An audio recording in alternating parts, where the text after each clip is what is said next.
worked on Barbie last year, 2022, and I think that kind of like sparked my excitement for film because that's the first thing I've done like at a big studio. Mhm.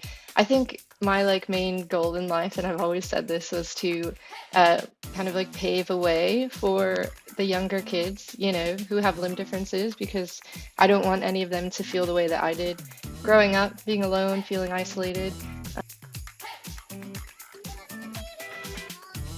Ashley, welcome to Disabled and Proud. How are you today? I'm doing fabulous. How are you doing? Yeah, I'm good. I mean, I said to you like a minute ago that I'm battling with a sore throat, but we move. It's the Yeah, time of year, like everybody's got something going on at the minute, so I'm not surprised. literally. I am so excited for this conversation because I feel like there are so many topics to cover with like your Mm. journey as like what you do and also motherhood and like being a disabled parent and a disabled child. I'm so excited to delve into all of this and like hear about all of your experiences. Yeah, it's cool. And we share, I feel like you and I share a lot of similar experiences too that we haven't like talked about yet. Yeah. So I am super excited to learn a little bit about your experience too. Oh, this will be so good. So, the first question that I ask absolutely every single guest is how do you refer to your disability? Ooh, that's a good question. I don't know. I would say limb difference. Mm-hmm. I call it my lucky fan or my little arm. Um, I those are just the words that I'm like most comfortable with. Mm-hmm. And yeah, I just refer to it as my little arm basically. Yeah. And actually so interesting because obviously Lucky Finn is like a really big, I would say it's a more Mm. American thing than an English thing. And I was wondering if you could just like delve into that like a little bit because I know of it, I understand it kind of, but I don't really get it. Yeah. So, Lucky Fin is an organization basically kind of based off of Finding Nemo. Mm-hmm. So, in the movie Finding Nemo, he has a lucky fin, which is what they call his like little fin. Mm-hmm. There's no like real backstory. He was obviously, well, he was born that way, which a lot of people kind of are.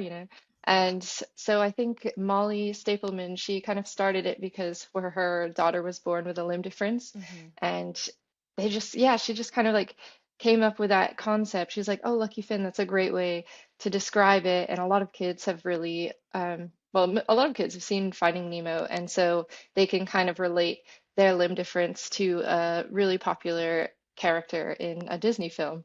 Um, and so, yeah, basically we just kind of have like meetups and outreach and things of the sort. And it basically is just to raise awareness for limb difference. So I actually found out about them, gosh, I don't remember when, but I saw Rebecca Marine, and I saw like her modeling photos and stuff. And it's so funny because on my Facebook, I'll like see in my memories, it was like I made this crazy post and I was like, I'm gonna be her one day. Um, and and so like now she's like one of my good friends, which is great. But yeah, I just reached out and was like, "Oh, I would love to go to a meetup weekend." It was a bit scary because I had Mm-hmm. never met any person with a limb difference before. And I like really contemplated going for a very long time and like finally booked a ticket to go probably a week before the event when Uh-huh. everything was sold out. But I just reached out to Molly and she's like, "Yeah, of course we have a space for you." Um, and yeah, that's kind of how I discovered and got myself into the community, and now I am a ambassador for a Lucky Fan project. Yeah. So Oh, I yeah. love that actually because like it makes sense when you're able to relate a disability to like a popular character, I think. And I think, that's a Mm, big part of representation. And it's also like a massive part of what you do as well.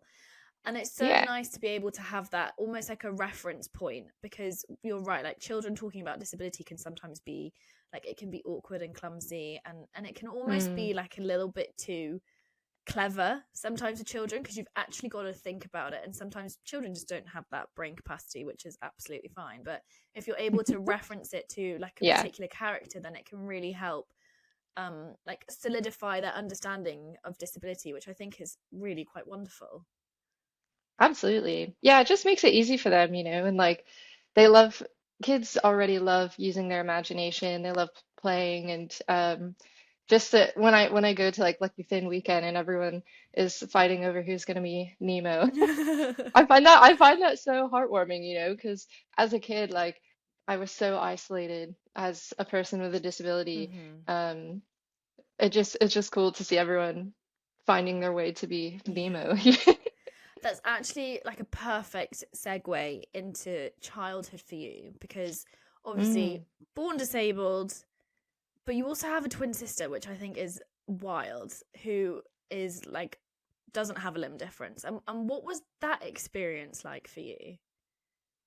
Yeah, it was interesting because Autumn being my twin, she's like my best friend, built-in best friend, which I think is great. Yeah. And it was like a definitely a mix of feelings because she was Hmm. always like trying to protect me, especially when we were little. Like she used to stand on my right side and like, you know, I guess try and get people to stop staring at me. She was very like Hmm. protective over me, but in I think like middle school and stuff, she started like dating and she was kind of like the popular kid in school. And I think that's kind of where I was like feeling a bit more left behind because Hmm. everything at that point just started to become obvious in my brain that I was different than most people, Yeah. like she was the gorgeous blonde with long hair, who everyone loved and wanted to date and stuff. And I was like the awkward, lanky, one-armed sister. Um, so it kind of, like it's a mix of feelings because she did always want to protect me, which was amazing. But, there's also feelings of jealousy and there's feelings Hmm. of yeah, just being awkward, I suppose. Yeah. And so I think too, like the way that my parents raised us was for me to do everything that my twin sister could do. Hmm. And I think in a lot of ways that actually helped and was really great that they did that because I always would be expected to do exactly the same as everyone else. And in turn, it made me push myself harder to do the things that I wanted to do. Like we both grew up horseback riding, Hmm. and competing and stuff. And so she was doing like the English riding, which is like two hands, and I was doing Western, which is the one hand. But in the end, I was like, I want to do English, I want to jump, and so we ended up just trying it, and I feel like it was good to have that open door, Hmm. to be pushed through. So yeah, do you have any siblings at all? No, it's just me. So like my whole life has Okay. always just been disability, which I think I Mm, always I say this quite a lot is that I don't know any different. So I've got like no comparisons. I've got nothing to put like to bench myself against in terms of like what it was like when I was growing up because it was just me and I was a disabled yeah. kid. But then like I went to boarding school and so that whole idea that it's just you then changes. I was about 13 and it was Okay. me in a boarding house of 60 other girls. I was Oh my gosh. maybe, I think realistically, I was the only physically disabled kid in my school for at least Mm, 4 years. And so that was a really interesting experience because I think it was very much a case of I had to accept who I was because if I didn't, then how was everybody else going to, because they didn't know how to, yeah. to work around disability, which is the same for like the vast majority of every scholastic system that exists. And Yeah. so that experience was quite different because I think much like you, like I noticed that I was different, but I realized very very quickly that it was either going to be like I'm just going to have to be like proud of who I am because how else is Mm, everybody else going to understand this, because clearly like adults don't know how to act around me sometimes, so how are kids going to know how to act around me? Like. yeah. Oh my gosh, exactly. Well, I feel like I actually had that like exact moment um where because I was so shy, I was like bullied in middle school and stuff, and I think it was like I don't know, I was on the dance team in middle school, and then as soon Mhm. as I got into high school, I made the dance team for high school, and then they had us like go to band camp. I like that that one time at band camp really changed my life, I think, because I walked in late and there was like 200 students and I'm like a freshman, so this is like the scariest day of my life. And when this guy like I don't know, when you're late they like make a big deal Mm. about it. And I walked in and he introduced me to all these 200 kids in the school I've never been to. And yeah, over the loudspeaker. And I feel like that was like a weird pivotal moment in my life where I just decided, okay, this is scary and new, but if I don't love myself and I don't accept myself for who I am, it's going to be very hard to yeah, make friends. And now I'm kind of forced to make friends because everyone's staring at me Yeah. in this moment. And like that's literally the thought process, what you just said. That is what happened in this one day, in this one moment. And Hmm. it definitely changed my life forever because before that moment, it was like I was always hiding. I was always putting my like long sleeves on in Florida. I'm from Florida, so like it's burning hot every day. And then here's me rocking up in a hoodie and shorts. You know, so I feel like yeah, that's the thing. You just have to kind of decide to Hmm. be yourself. I don't think it comes from anyone else, but you just have to work on it yourself, you know. Yeah, 100%. It's definitely a journey to acceptance. Like, and I Mm, think a lot of people, that's quite an awkward thing to say, is that you're not necessarily, it's not going to be an overnight process. Like, it's yeah. a journey, and having your own journey is really important as well, because it makes up like your story and who you are as a person. But Mm, sometimes it can be really awkward, and sometimes it can be really shit, and like these things happen, and it's not always the best. But as long as you come out of it and you're like, you know, like, I'm happy with where I am now, and I'm happy who I am now, that's like the main goal, really. yeah. Yeah, I agree. Interestingly, I like to always talk about how has your disability, if it has or hasn't, impacted the career choices that you made. And I mean this in terms of like going into acting, going into modeling. How is your Hmm. disability, like, either has it impacted those career choices that you've made? I think so, yeah, because well, I've always been a performer. So Mhm. growing up, I was a dancer, and well, as soon as I like graduated high school, I started performing at Universal Studios, just because it was kind of like the avenue that I knew and like loved. I love performing Mhm. anyway. I think dance really helped me like put myself out there, and then I think the like pivotal moment for me was when I started seeing people like guest at Universal who had limb differences, and Mhm. they saw me and they were like, you know, super excited to see me um, as like someone who looks like them in this kind of like performance, you know, Mhm. like actor kind of way, and they like didn't think that that was something that they could do. Mhm. And I think for me, that kind of pushed the career path to be more in the public eye, to work the most on representation. I think my like main goal in life, and I've always said this, was to uh, kind of like pave a way for the younger kids, you know, who have limb differences, because I don't want any of them to feel the way that I did growing Mhm. up, being alone, feeling isolated. I just always want to be that person that they can look up to, and see.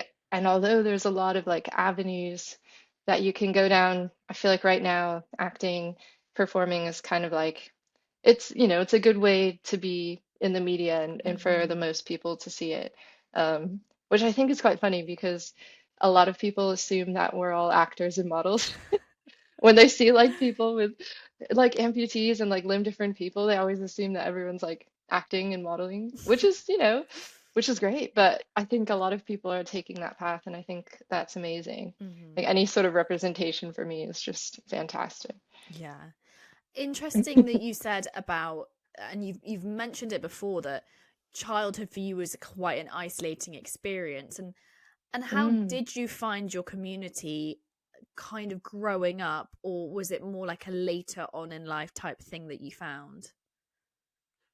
I definitely found my like community later on in life. Mm-hmm. Basically, yeah, I think when I found Lucky Finn. But before that, uh, I don't know, like being on the dance team as a disabled person, I just still felt isolated. You know, there Mm-hmm. was all of these people around me, and I don't know if you ever find this, but when you're with people, sometimes they like want to get to know you and your story, and then it like stops beyond that. I don't know if I'm just like a socially awkward person. So like maybe that's the vibe, but I just find that it's hard to like make deep connections for me because people just want to know about my story, but then Hmm. nothing else. Um, and yeah, I don't know. I like can't stop. When I was growing up, I couldn't stop the like feeling of feeling like maybe I was just awkward and like Hmm. everything was very surface level.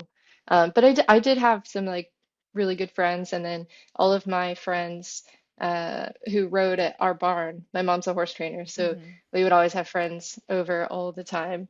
Um, they were really great, but no one really knew about disability, and no one Yeah. ever brought it up. So it was like not really, never discussed, I suppose. Hmm. So It is interesting, isn't it, when like you have to go out and find your own community of disabled yeah. people, and I think that's sometimes I think that's a real challenge for people because you're not it's not given to you. You have to go out and find it, and trying to find the Mm, people that have a similar experience to you or have a similar disability to you. Like those people aren't always on your doorstep. And so yeah, sometimes you've for got to sure. like travel or, like being online has made life so much easier for disabled people because it Mm. means that connections can be built so much quicker. But in terms of like friendships with disability and building that community, what did that look like for you? Um, for like disabled friends. Yeah. Is that what, yeah.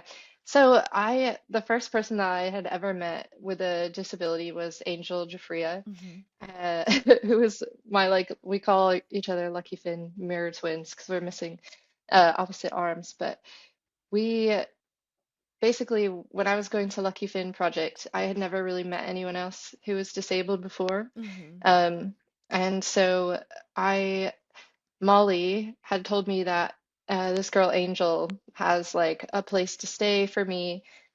We can like share a room or whatever. And when I met her, she was like holding, um, she had foundation on her little arm with Hmm. her like sponge on this end, and she opened the door, and I feel like that was like the moment where my life changed.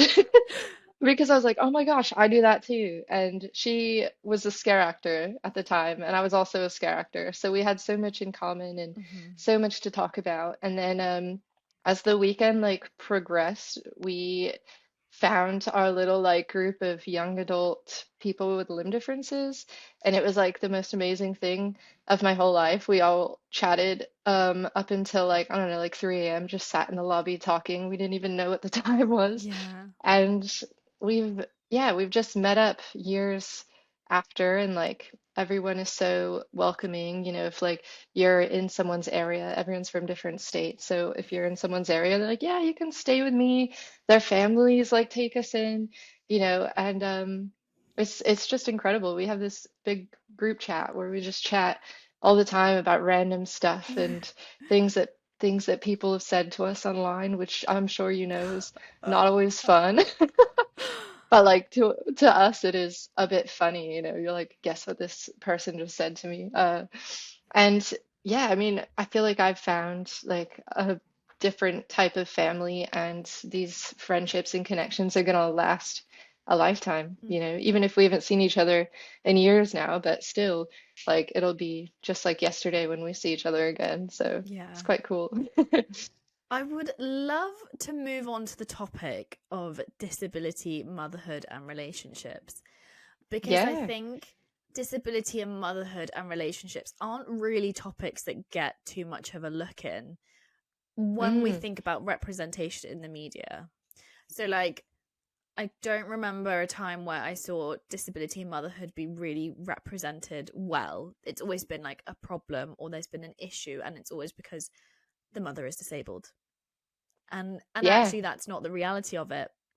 So I was wondering if we start right at the beginning between disability and relationships. Tell me about you and your husband. Oh, okay. So I think my husband and I, we kind of have cheated the system a little bit because he's also disabled.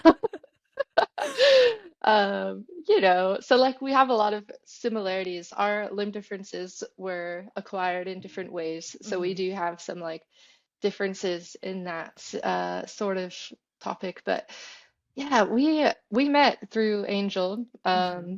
and the Lucky Finn kind of group, and she had told me that there was someone from England who needed a place to stay in Orlando for a few days before like his flight to amputee camp in Ohio.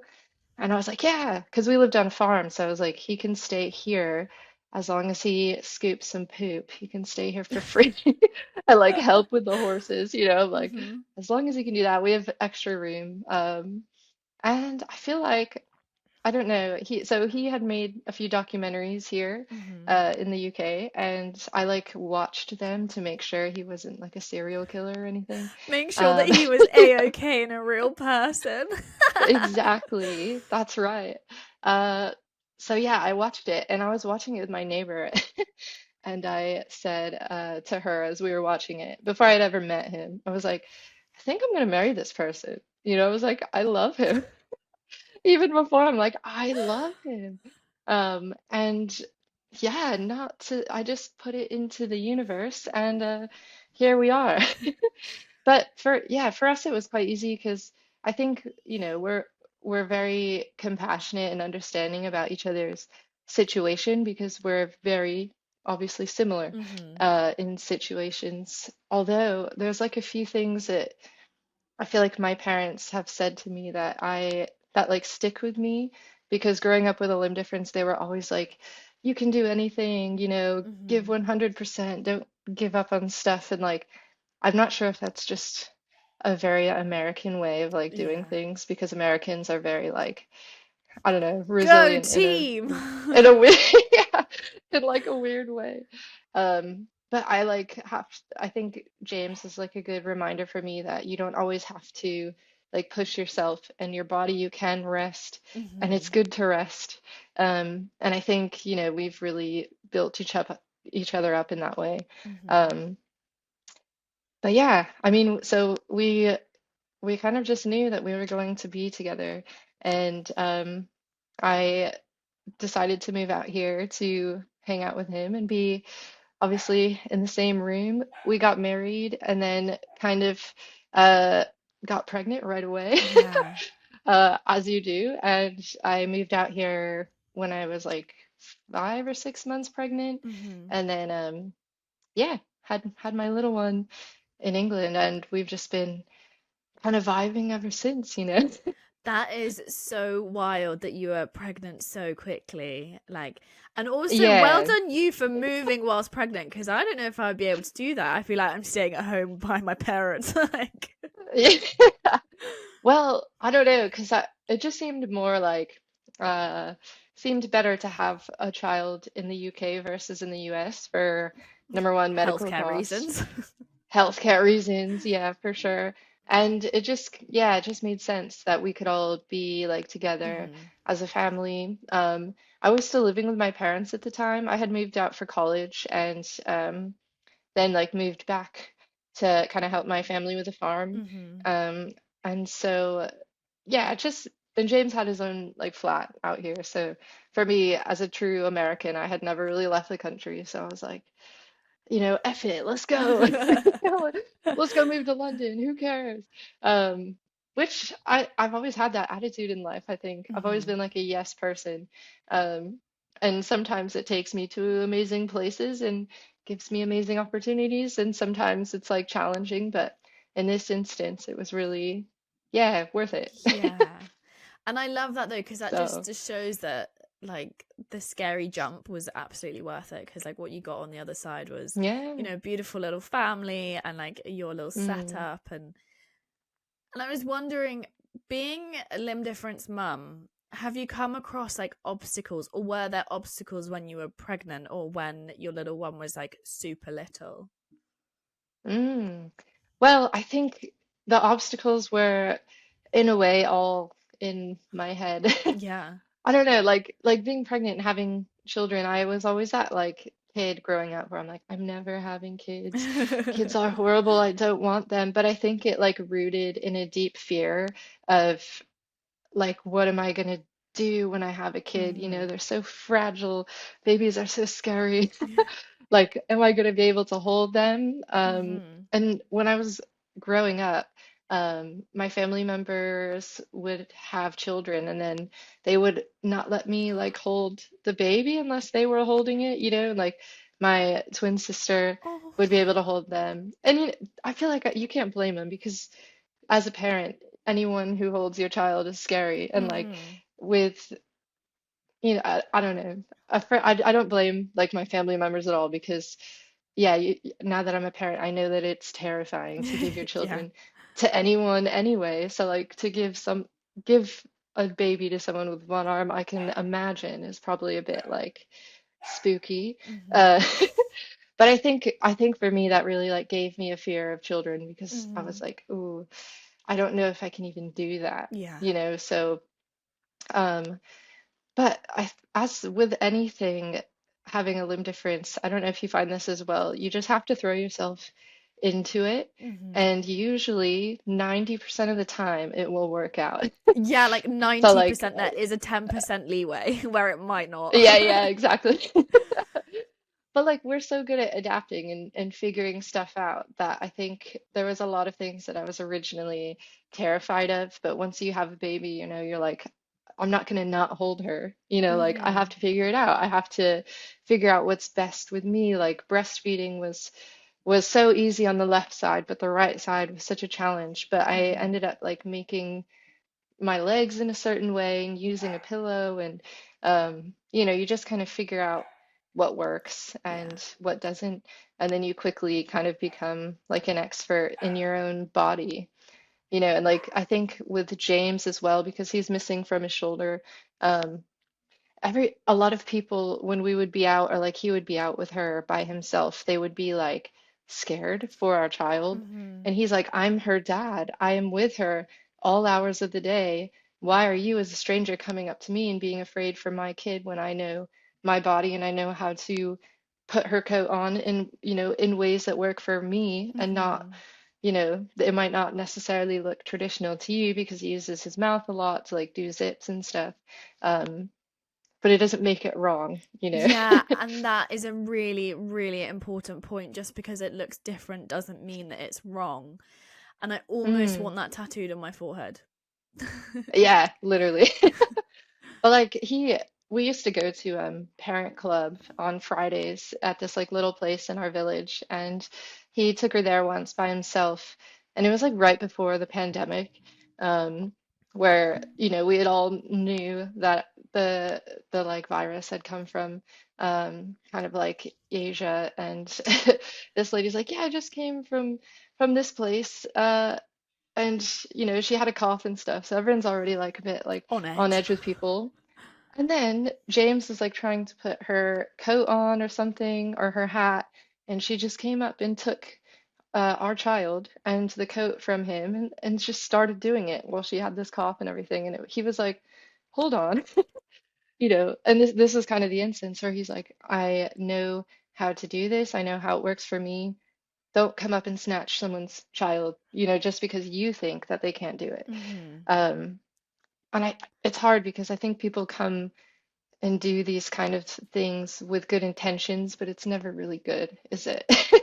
Like, Yeah. gosh, it's frustrating. Have you ever had an instance like that?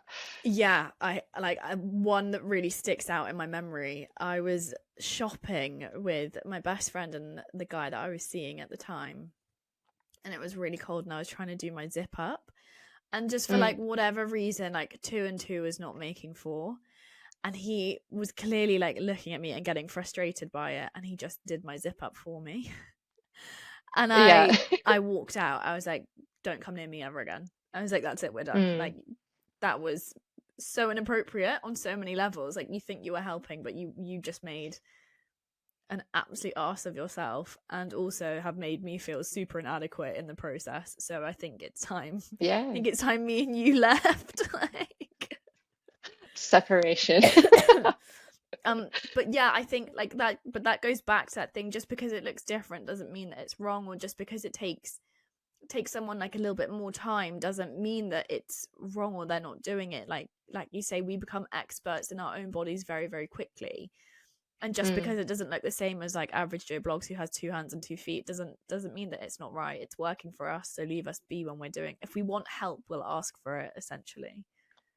Yeah, oh my gosh, absolutely. And there's one experience for me, like with Alara when she was really tiny. We were at Costco, and she had done like the most massive punami of all time. You know, like it always it always happens in the most inconvenient of places. But I took her to the Costco bathroom to like change her, and babies are like wiggly. She had just learned how to roll over.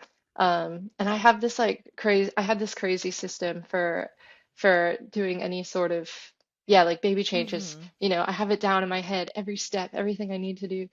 And this lady just came up and like put herself in front of my body to like try and help. And she was like, "Here, let me help you." And I said no, because I was like, "No, please move away from me." You know, I'm like, "Get away from me." Yeah. And and and in that time, Alara had like flipped over on the table. She rolled over without me wiping her. Poo was everywhere. The dirty nappy face down on the floor. And now my child is crying, like scream crying, because now she has poo everywhere. And the lady just looked at me in horror and like left. And I was like, that would have been the time for you to come help, you know? But she, and instead You she was like, created this mess. You clean this up. yeah. Exactly. And like if that hadn't had happened, everything would have been totally fine. And I would have just done it, everything fine. But yeah, it was just the most frustrating thing where like you don't need to get in front of me because you Mm. think that I can't do it. It's so, ugh, yeah, very frustrating. It is. It's super frustrating when that happens, and I think you're right. I think sometimes it does come from a good place. People want to help, but other times I'm Mm, like, your help isn't necessarily warranted. Thank you, but no, thank you. definitely. And I bet you I could probably do it more efficiently than, you know, Oh yeah, you, the person like trying to help. So like just back it up. yeah. Like your help actually makes this a lot more complicated. So please just leave. Exactly, literally. So, with things that you do now in terms of like representation, how did you get into that, in especially in the UK? Mm. Yeah, that's a good question. Well, so I had heard about Zebedee Talent like when I was in the States, and I actually Hmm. tried to apply for them when I lived over there. And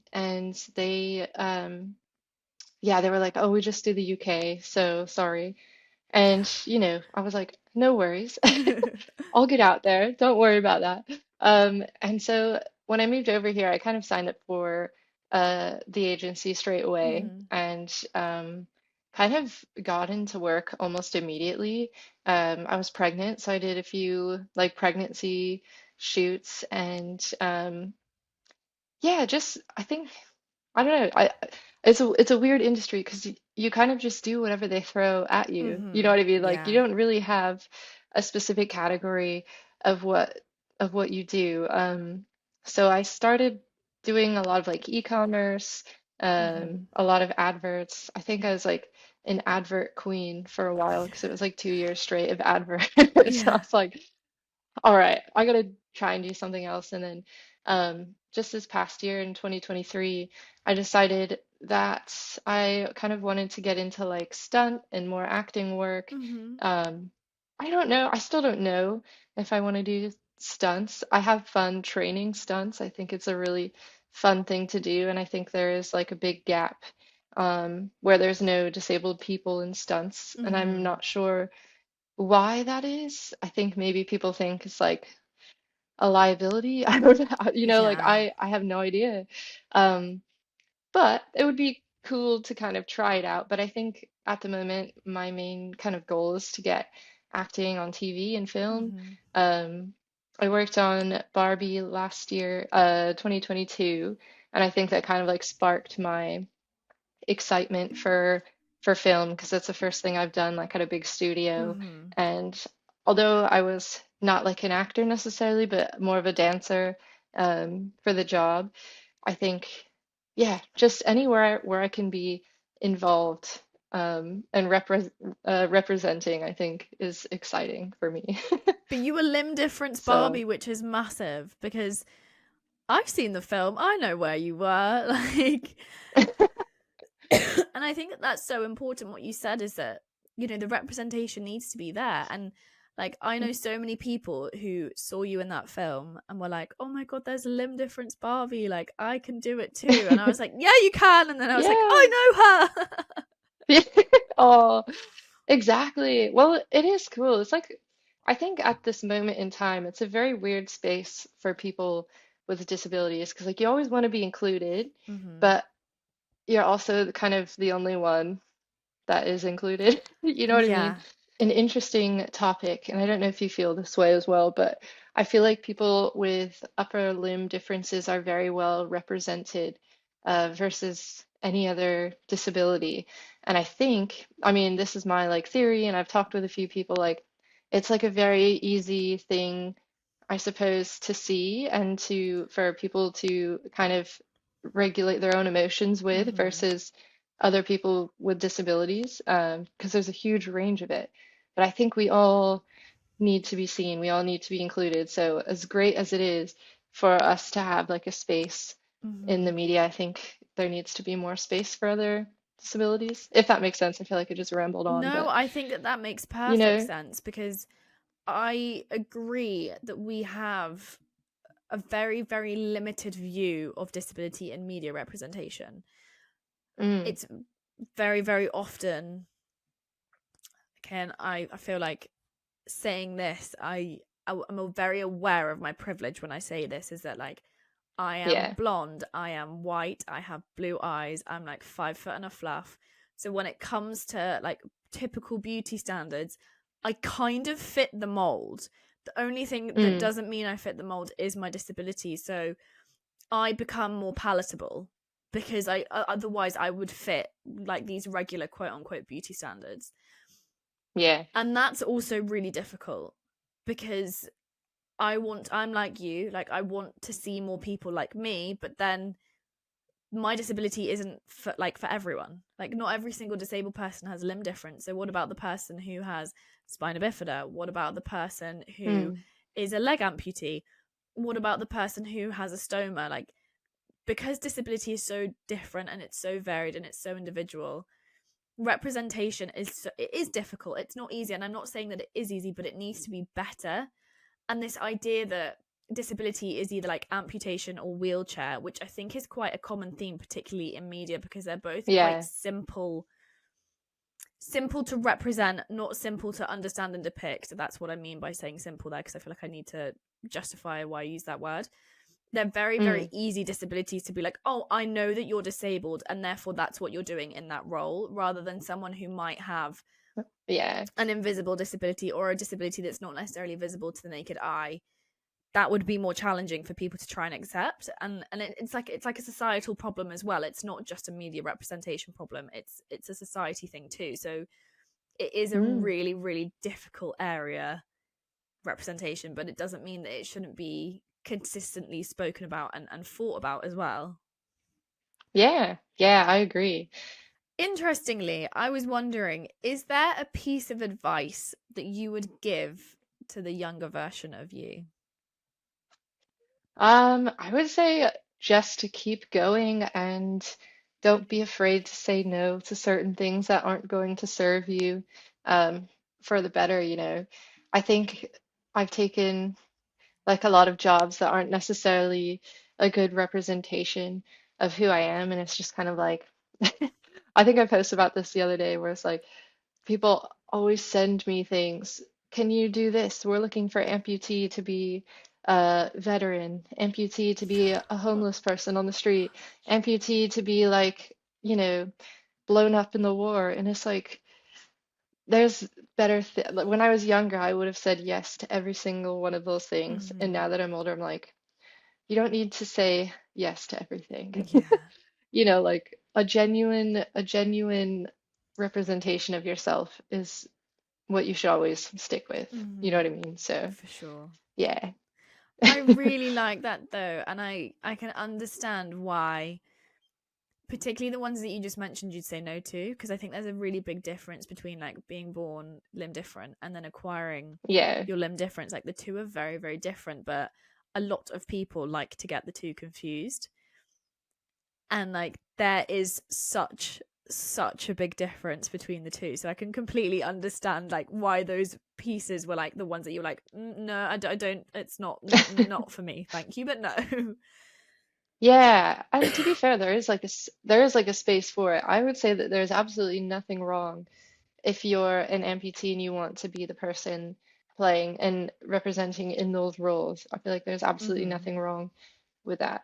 But I just don't think that it is, yeah, the place for me Yeah. to be as a person with a congenital limb difference. And I also find it hard when people send through characters who have like traumatic amputations versus someone who was born that way. I believe I mean, acting is acting, and that's kind of like, I think, a topic that people like to discuss, but I don't feel super right because I haven't lived through that Yeah. experience. I just feel like there's other people who can kind of um, take it on better than I could, if that makes sense. Yeah, absolutely. I mean, I know that acting is acting, but also quite a lot of the time it is also influenced by lived experience. And if you don't have that Mm, lived experience, then it can kind of fall flat because you don't know what that experience is like. And, only someone who has been through something traumatic like that, losing a limb, is going to be able to portray that in a way that's better. Or like the other option is to talk to someone who has, but then at the same time, like by asking them that question, are you then asking them a really like triggering question? And is yeah, that for you to ask as well? So it's a really, really difficult area to try and navigate, and I don't envy that at all. yeah, definitely. I also feel like people who have that experience, they can just bring something to the performance that I think I definitely could not. So, I just think it's important that they kind of have their moment to yeah, to bring it whatever they have. Yeah.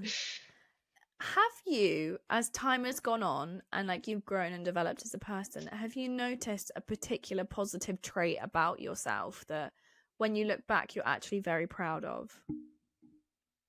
Yeah, I would say resilience. I think I think working in this industry, even before that, like rejection, I am very okay with. Hmm. I feel like rejection is something that teaches you something in the end, and maybe it's a good thing. Maybe it just wasn't for me. Hmm. And being kind of rejected so much as a kid, I tried to sign up to an American Sign Language class, and when I was like, I don't know, like 10, they were like, sorry, we just don't think you would pass the class. So, yeah, I took Spanish instead, which is fine, but it was like, That that's is that's a tough thing. so wild. Yeah, it's a tough thing to hear when you're like 10 years old, where you're just like, oh, okay. And like these adults are like making this decision for you. Yeah, very weird. But in the end, I feel like I am resilient, and there's a lot of no's that I get, especially from my like line of work. And you just have to be like, all right, just wasn't for me. And I Hmm. think that's one of my best traits, even with like online hate comments and stuff. I just don't that a lot of the things that have been said to me online would certainly like I don't want to say, like it would send someone into like a deep depression. Hmm. There's a lot of this. I have had like weird like death threats and like I don't know if you saw there was one viral video that I had on TikTok and it involved like James and I put a sticker on his arm like up here Hmm. and obviously when we have like something on the back of our arms as amputees we just can't get it off because we Yeah. can't reach it and it was like a funny joke and then people were telling me that I should go you know, I should go die. And like all these horrible things. They were like, how dare you disrespect our veterans? And I was like, he's not a veteran and he's English. I was like, come on. Um, and like this is a video that we had both thought about and made together. Hmm. And I just feel like I like look at those comments and laugh. And I feel like other people wouldn't be as like strong-minded. Yeah. So I think growing up with a limb difference has made me very like, yeah, strong-minded, I suppose. Yeah. I can completely understand that because I often feel the same. And I think actually what you said about rejection at a younger age is actually so true because there are so many times where I think adults have tried to protect me or like protect other people from me thinking that I was some kind of health and safety hazard, which is just like ridiculous. But I Mm. think you're right. I think, you know, being okay with rejection, particularly in your line of work where it's not like, you know, there's so many people vying for the same thing all at once, is such a valuable trait to have, because a lot of people aren't necessarily good with rejection. I mean, rejection is a horrible experience, but if you can be okay with it, then it's like something different. And I think that that's actually a really wonderful trait to have as a person in general, Yeah. because I think, you know, life doesn't always go the way that you necessarily think it's going to. So being okay with that, I think, is really important. Yeah, definitely. But yeah, what about you? Do you think you have any like specific traits? I'd say I'm super resilient as well. And I Yeah. think like resilience and determination, I think, kind of come hand in hand with disability, particularly like if Mm. if you've been a disabled child, because you do have so many doors that shut in your face when you're so young, and like the only option is to break those doors down, because quite often like the only person that you have to rely on is yourself. So actually, why would you not push yourself forward and do those things? Because when you're younger, like when adults tell you you can't do something, like your first immediate response is almost like, fuck you. Like, I can. Yeah. Like, Yeah, exactly. and so I always definitely say that determination and resilience are probably like my two. But then I think, like, Mm. on the flip side, resilience is a double-edged sword, because I think I've been so used to pushing forward that maybe the idea of rest for me is not always that easy. And sometimes I can see Yeah. rest as weakness, which it definitely isn't, but it's just because I've always pushed forward, and I've never been like, okay, like maybe I should just rest, and or maybe I should just take some time off. Like those, that's Yeah, I yeah. struggle with that. Same. I certainly do as well. I feel like if I'm like sitting still for too long, I'm like, I'm gonna go run a lap, you know? Like I gotta do something. I gotta get headshots. I gotta do this. I gotta make content, you know? Like there's never a time where you can just kind of like relax. But I think it is important to do. Yeah. And I'm still learning that. Yeah, it's definitely something you have to learn, I think. Or like, I have a friend who is famous for texting me being like, "Did you rest this week?" And I'm like, how are we defining rest? Like, That's a very good friend. Keep that one around. yeah, he's a legend. He will stay in my life for sure. Okay, Amazing. so you're a limb difference girl, I'm a limb difference girl, and this will be really interesting. What are the weird questions that you've had surrounding your disability? Oh, I feel like well, ours are going to be very, very similar. um, it's not necessarily a question, but people always tell me I'd be a great lesbian. Which, which is like a very strange and like shocking question, but that is like weirdly my like, number one thing that I get in my inbox on TikTok and Instagram I have and never Facebook as a had kid. that. I That is mean, hilarious. oh my gosh, I'm so sorry. Uh, maybe that was like too personal. But yeah, people are always saying that. I think a question. Well, how about you start? What questions do you? Because I just To be started fair with a though, very off no, the no, wall no. one. I get similar, but to do with like men, and like and where Yeah. Okay. where they'd want it, and I'm like, Yeah. it's Yeah. never Yeah. gonna go up there. It's not gonna happen. No. No. Definitely not. I think they just. Yeah. Anyway. So yeah, I think people are very like. I guess devotees, right? I'm Yeah, sure you know them. I know them. How do you feel about that? Like, do you get a lot of messages and stuff? I think it's such. So I was having this conversation with another friend of mine really, really long time ago. And they were saying, they were like, well, isn't it amazing that they think that disabled people are attractive? And I was like, I don't think you quite understand that it's not about the attraction. I was like, it's a power Mm, play. And I was like, but it's a really, really bad power play, because the idea is that you are below them and that they can take control of you because you're disabled, not because you're pretty, not because you're in this like cute romantic relationship where like maybe that's your thing, this is very much a thing, or like a fetish and a kink, that is based on the fact that they are more powerful than you and they can overpower you because you're disabled. It's nothing to do with like your looks, what you're into. It's purely based on the fact that because you're disabled, you're seen as weaker, and therefore they can overpower you, and that disability gives them like a bit more power, and they're more able-bodied, and it's a kink for them, and they get turned on by that. I was like, that is a Yeah. freaking problem.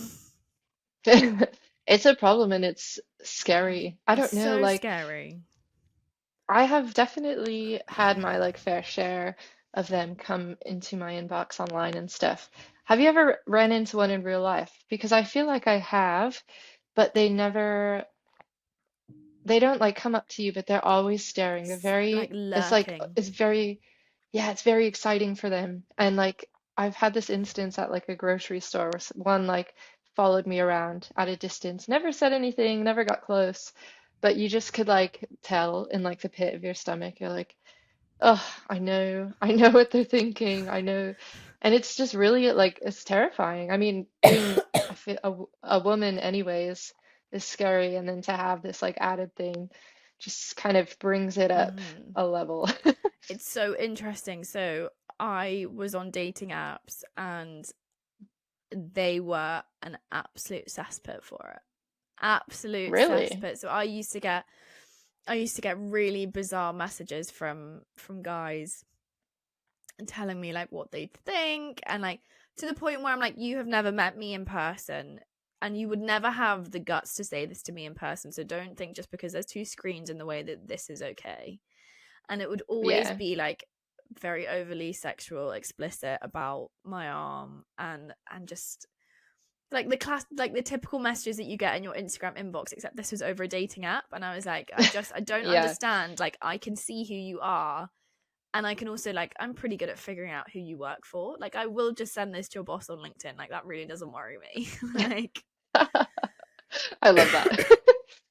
but Oh, yeah. it's a minefield. It really is, because I think unless you've experienced it, you don't really know the feeling of like, it's almost like dread and ick and sadness all rolled into one, and it's around something that you just can't change, and that's really difficult. Yeah, for sure. And I feel like I have been like weirdly exposed to devotees since I was a kid. Because like Hmm. I think I'm 2009, I think was when Facebook first started, and that was like the first time I had a Facebook. And all these like very strange, messages from older men, and it was just like re weirdly disgusting. I can almost like remember the feeling in my body of like opening these messages as a kid, and like Hmm. everything goes numb. You get really hot, and you're like, oh my gosh, like why would he say that? That's a very strange thing for someone to say. And like it just like sticks Hmm. around, sticks with you. Um, yeah, yeah, just stressful. Yeah, really stressful experience that I really don't recommend for like anybody to try and put themselves through, because it's horrendous.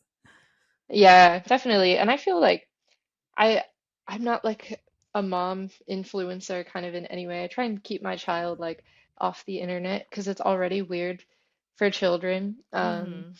And just to like have kids with limb differences online for me is a bit like, each to their own, but I just know the messages that they're going to receive because I have been in that Yeah. situation and I have gotten those messages, and I really hope, like sincerely hope, that those kids are like never exposed to any of that at a young age. Yeah. And like, I completely 110% agree with you on that, because I think there are a lot of really weird people out there, and Mm, particularly for female disabled women, or those who are femme yeah. presenting. Like, it's not necessarily the easiest of spaces to navigate, particularly if you have a devotee on on your like sliding into your DMs. It can be really freaking scary. Yeah. But you know what? My husband gets them too, as well, a lot. Interesting. So Very, very sometimes interesting. sometimes more than me. Not that I'm ever jealous or anything, but I'm like, oh, because I actually thought that it's mostly like female presenting people, Hmm. but he just gets so many as well from men. mostly. So I don't know. Wow. Yeah, interesting stuff to consider. But that is really interesting actually, because I've spoken to a lot of people doing this podcast. Very fortunate that I get to do this. But what has generally, very, very generally come up is that a lot of women get a lot more sexual questions than men do, because they don't really, Mm. people don't really ask men about their, if they can or they can't, or like send them a sexy little message that's actually, like a bit messed up. So Yeah, yeah. that is really interesting that he also gets messages like that.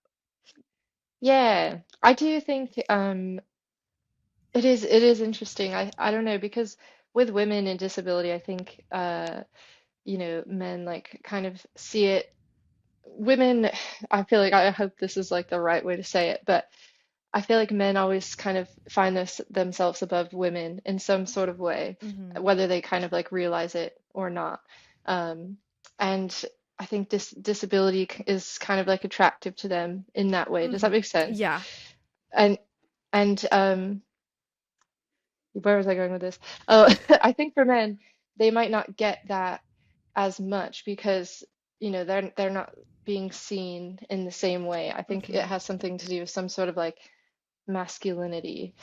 Um, when they have a disability, like they see it a bit differently, if that makes sense. Yeah. I don't know if I'm like getting that across, but yeah, my partner's also bisexual, so I think he gets a lot of like gay men as well, like in his DMs, and I don't Mm-hmm. know if that has anything to do with it, but it could be. Do you know what? I think I need to get James on the podcast because I really want to delve into this with him. Yeah, yeah, you we're should. gonna we're gonna have a little chat because I'm so intrigued by this whole situation. It's completely done like a 180 in my brain. I'm like, I need to know everything. Yeah. No, James is great. He would love to hop on the topic, so Yeah, for sure. We're gonna get that sorted. that I sounds good. only have one final question for you, and I have Okay. genuinely loved this chat. I think it's been so good. But my final question for you is, Ashley, are you disabled and proud? I am disabled and proud, very much so. Oh, like I said, I have loved this chat. There's been so many good nuggets in this that I think are going to be so valuable for so many people. So thank you so much for giving up the time of your day to come and chat with me. I've loved it. Thank you so much for having me. It's been amazing to chat with you and get to know you a bit more. So, Yeah, it's been great. Oh, I've loved it. Thank you so much. thank you. I appreciate it.